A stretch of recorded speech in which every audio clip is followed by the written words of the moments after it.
Mount Sinai must have been an impressive, even startling sight.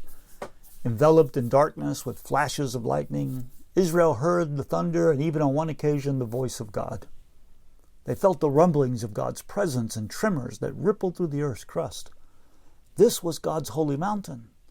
God descended upon it, and the glory of the Lord appeared as a consuming fire. We might imagine that this would have been the end of Israel's journey.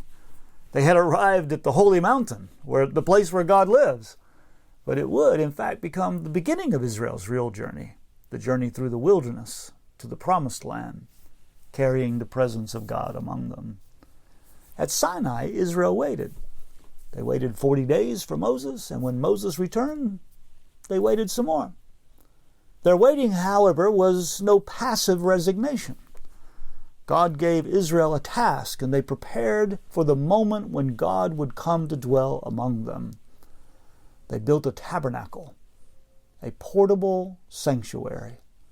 Its portability was a hopeful sign because God would go with them on the journey through the wilderness. They built the tabernacle, they waited, and they prepared for what they could not even imagine. This was Israel's Advent season.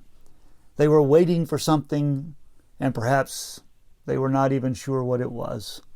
They prepared a sanctuary, a worship center.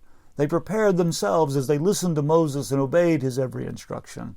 They consecrated themselves to the service of God. They did everything they were commanded. They set up the tabernacle and finished the work. Then it happened. The Lord drew near. The glory of God, the redemptive and personal presence of the Lord filled the tabernacle. A cloud hovered over the tent while the consuming fire of God's presence filled the sanctuary.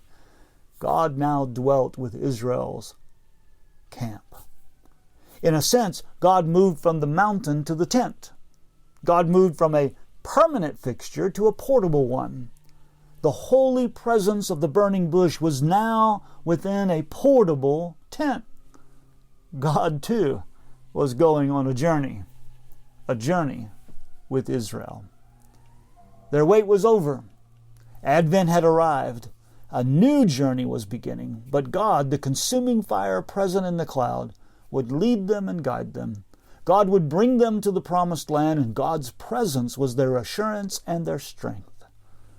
Later, Israel will know this presence in a more permanent way through the temple, upon which God's glory would once again descend just as it had upon the tabernacle.